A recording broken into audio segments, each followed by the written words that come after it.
నమస్తే అండి. Welcome to Roja vlogs. అందరూ బాగున్నారా అండి? నేను చాలా బాగున్నాను. ఈరోజు ఈ వీడియోలో దుర్గాష్టమి ప్రాముఖ్యత, విశిష్టత గురించి తెలుసుకుందామండి.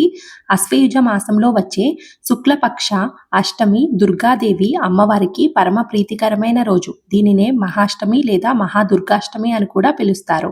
ఈసారి ఈ దుర్గాష్టమి పండుగ 9 రోజుల పాటు జరిగే దేవి శరన్నవరాత్రి ఉత్సవాల్లో భాగంగా అష్టమి రోజు దుర్గాష్టమి పర్వదినం ఆచరిస్తారు.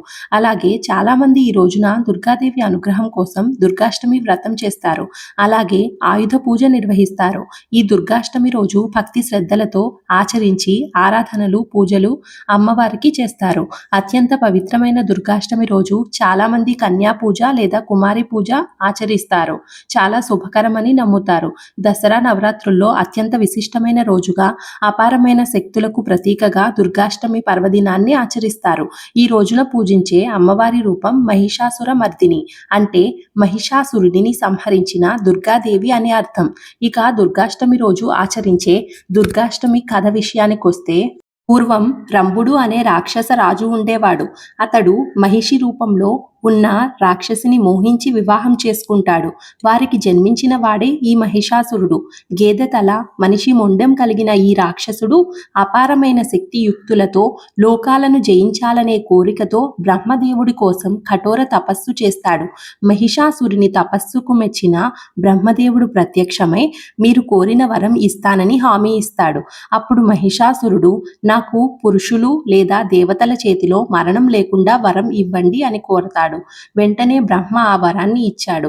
వరం పొందిన తరువాత మహిషాసురుడు అహంకారంతో దేవలోకాన్ని ఆక్రమించాడు. దేవతలందరినీ నానా రకాలుగా ఇబ్బంది పెడుతుంటాడు. మహిషాసురుడి అరాచకాలను తట్టుకోలేని దేవతలు త్రిమూర్తులకు మొరపెట్టుకుంటారు. అప్పుడు త్రిమూర్తులు, దేవతలు అందరూ బాగా ఆలోచించి ఒక శక్తి తేజస్సుతో దివ్య శక్తిని సృష్టిస్తారు. అనంతమైన తేజస్సుతో, అపారమైన సౌందర్యంతో ఆవిర్భవించిన ఆ శక్తి దుర్గాదేవి. దివ్య శక్తులతో ఉద్భవించిన దుర్గాదేవికి మహిషాసురుడిని సంహరించడానికి దేవతలందరూ తమ తమ శక్తివంతమైన ఆయుధాలను సమర్పిస్తారు. అవేమిటంటే శివుడు త్రిశూలం, విష్ణువు సుదర్శన చక్రం, వరుణుడు శంఖం, వాయుదేవుడు బాణాలు ధనస్సు, ఇంద్రుడు వజ్రాయుధం, హేమవంతుడు సింహం. ఇలా 10 చేతుల్లో శక్తివంతమైన ఆయుధాలు ధరించి సింహ వాహనాన్ని అధిరోహించిన దుర్గాదేవి భయంకరమైన ఒక గర్జన చేసింది. ఆ గర్జనకు ముల్లోకాలు కంపించాయి. మహిషాసుర సంహారం.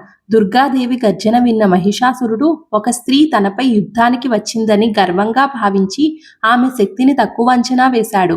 తన అనుచరులను, సేవలను, రాక్షస వీరులను దుర్గాదేవిపై యుద్ధానికి పంపిస్తాడు. దుర్గాదేవి అసామాన్య పోరాట పటిమతో ఒక్కొక్క రాక్షసుడిని సంహరిస్తూ వస్తుంది. చివరిగా మహిషాసురుడే యుద్ధానికి వచ్చాడు. అతడిని ఉన్న మహిమల వల్ల గేదె, సింహం, మనిషి ఇలా రూపాలు మార్చుకుంటూ అమ్మవారిని కలవరపెట్టే ప్రయత్నం చేస్తాడు.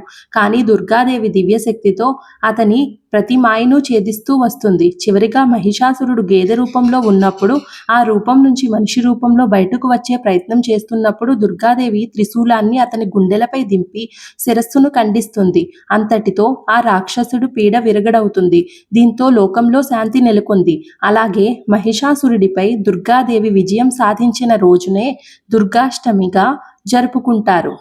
రోజు ప్రతి ఒక్కరూ ధైర్యంతో జీవించడం, సత్యాన్ని స్వీకరించడం, భయాన్ని విడిచిపెట్టడం చేయాలి. వృత్తి ఉద్యోగాల్లో ఉండేవారు తమ సామగ్రిని, ఆయుధాలను అమ్మవారి దగ్గరుంచి పూజ చేసుకోవాలి. లోహుడు అనే రాక్షసుడిని దుర్గాదేవి వధిస్తే లోహం పుట్టిందని, అందుకే ఈరోజు లోహ పరికరాలని పూజిస్తారని చెబుతారు. దుర్గా అంటే దుర్గమైనది దుర్గా. దుర్గతులను తొలగించేది దుర్గా. దుర్గతిని దూరం చేసే, సద్గతిని ఇచ్చే తల్లి కనకదుర్గ. లలితా సహస్రనామాలలో అమ్మవారికి సద్గతి ప్రద అనే నామం ఉంటుంది. దుర్గా అనే నామం గత జన్మ వాసనలను పూర్తిగా తుడిచేసి దుర్గుణాలను సద్గుణాలుగా మారుస్తుందని, సంతోషాన్నిస్తుందని చెబుతారు. దుర్గాదేవి ఆరాధన వల్ల దుష్ట శక్తులు, భూత ప్రేత పిశాచ రాక్షస బాధలుండవని చెబుతారు. ఓం శ్రీ దుర్గాదేవ్యై నమః అనే మంత్రాన్ని చదువుకోవడం చాలా మంచిది. వీడియో నచ్చినట్లయితే ప్లీజ్ ఒక లైక్ చేసి, షేర్ చేసి, సబ్స్క్రైబ్ చేసుకోండి. నా వీడియో చూస్తున్న ప్రతి ఒక్కరికి పేరు పేరున ధన్యవాదములు తెలుపుకుంటూ మరొక వీడియోతో మళ్ళీ కలుద్దాం. థ్యాంక్ యూ అండి.